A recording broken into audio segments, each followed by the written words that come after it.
Un saludo a todas y a todos.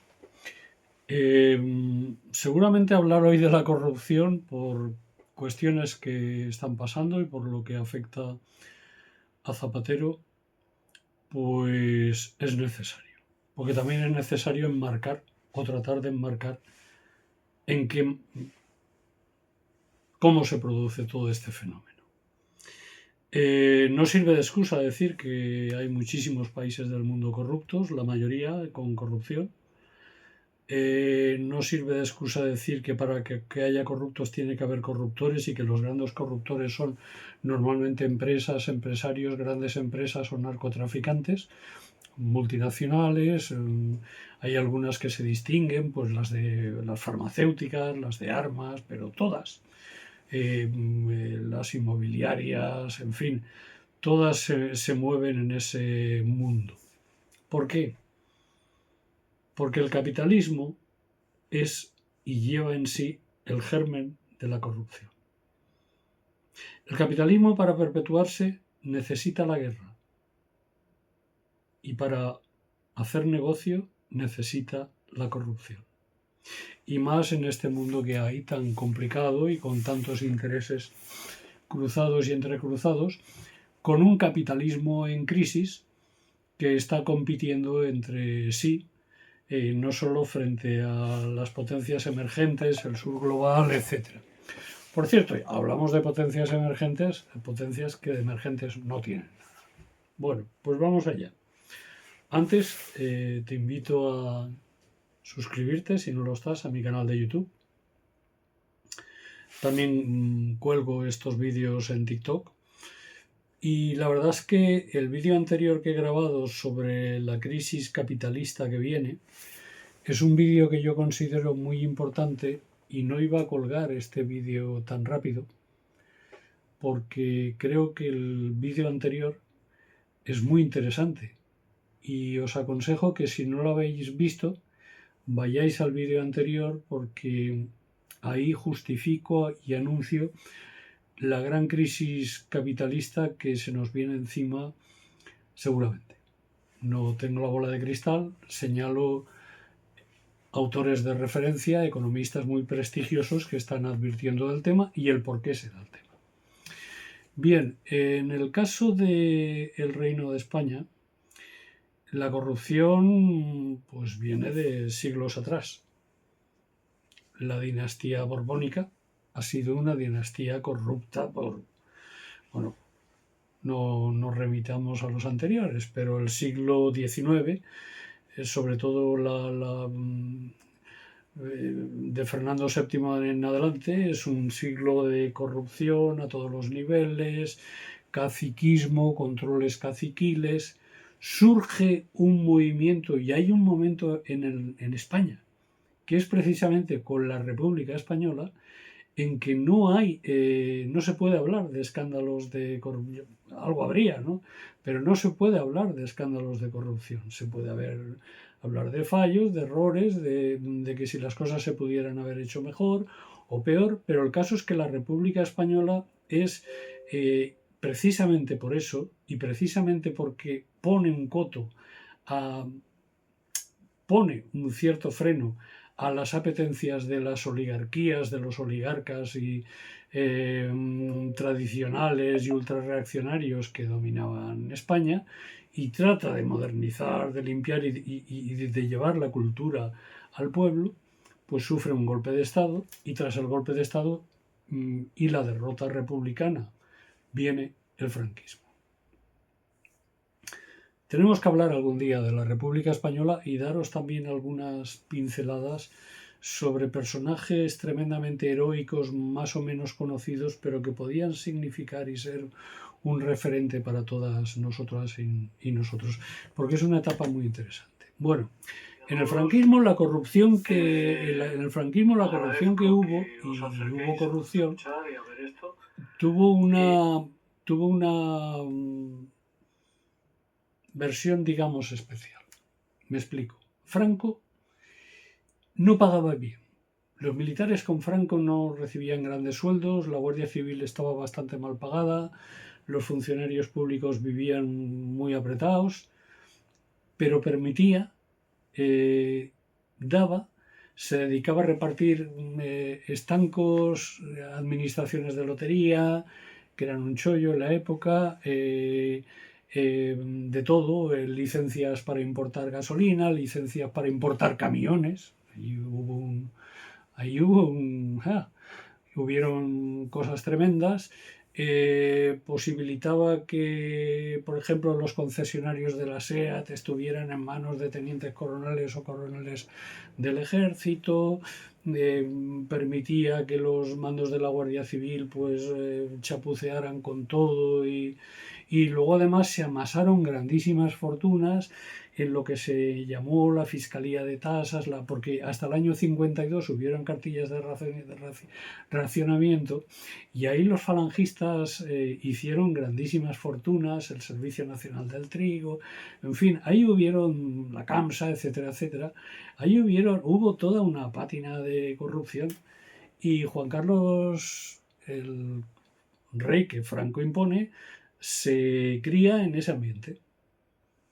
Claro, cuando acaba la dictadura, tras la muerte del dictador, no lo olvidemos, y se impone el régimen monárquico, con la monarquía a su vez se garantiza la continuidad de todo el sistema anterior.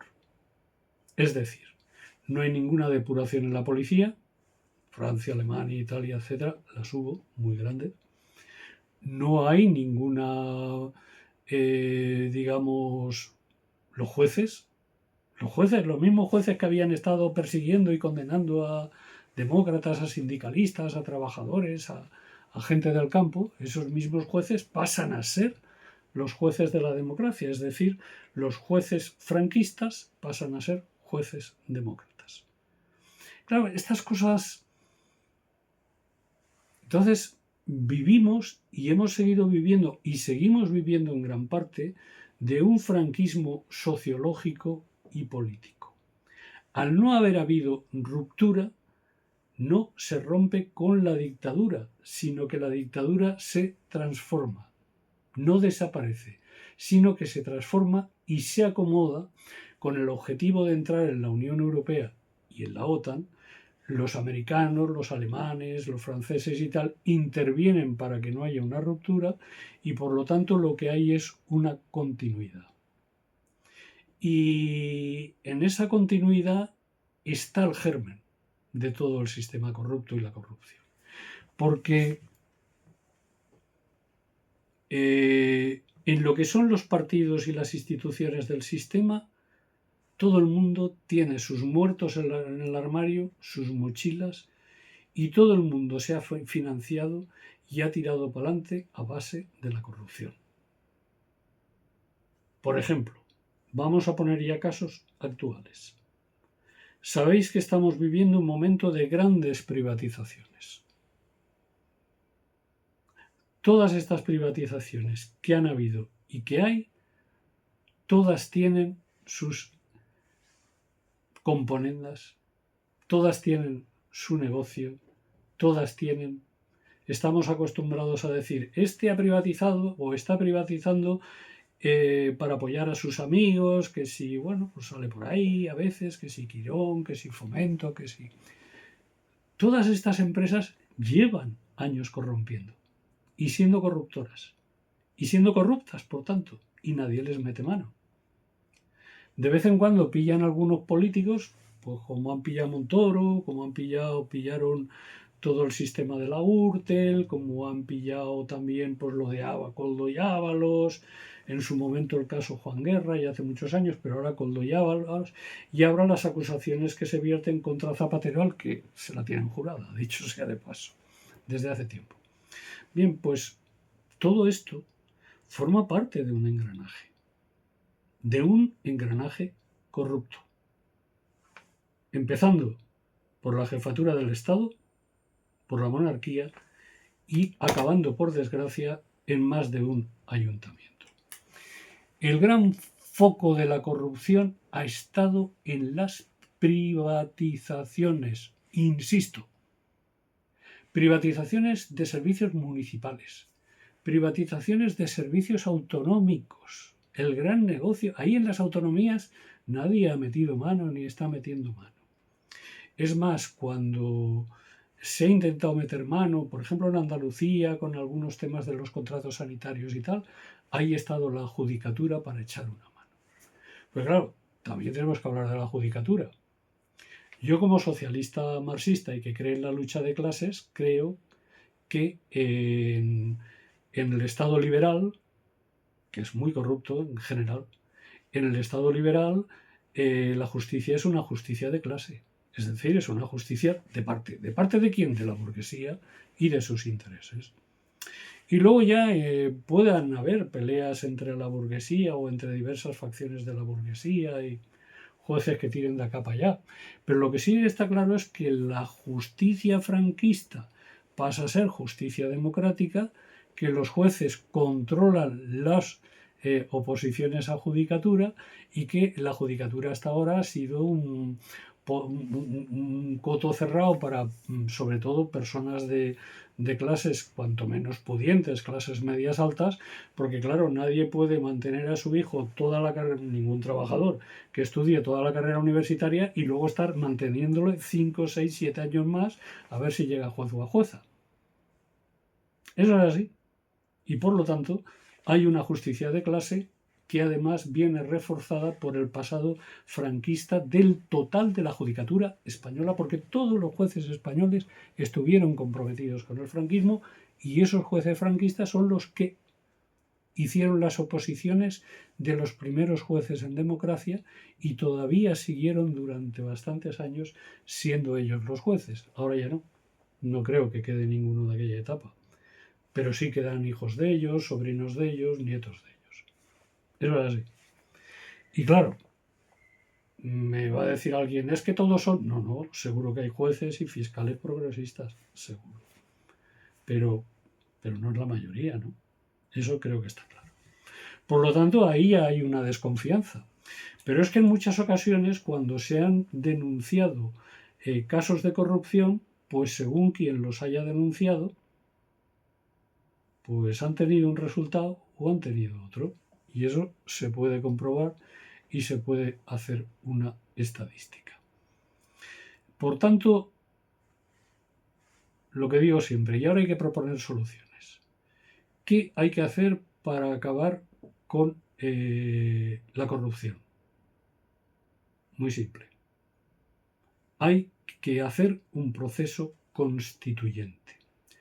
Hay que acabar con el franquismo y con la herencia del franquismo, que es el régimen del 78, que tiran para adelante franquistas pactando con unos sectores pactistas de la izquierda o que estaban agotados, o submarinos, como Felipe González, que en realidad era un submarino del Departamento de Estado de Estados Unidos y que por lo tanto no iba a hacer y iba a trabajar porque nada cambiara.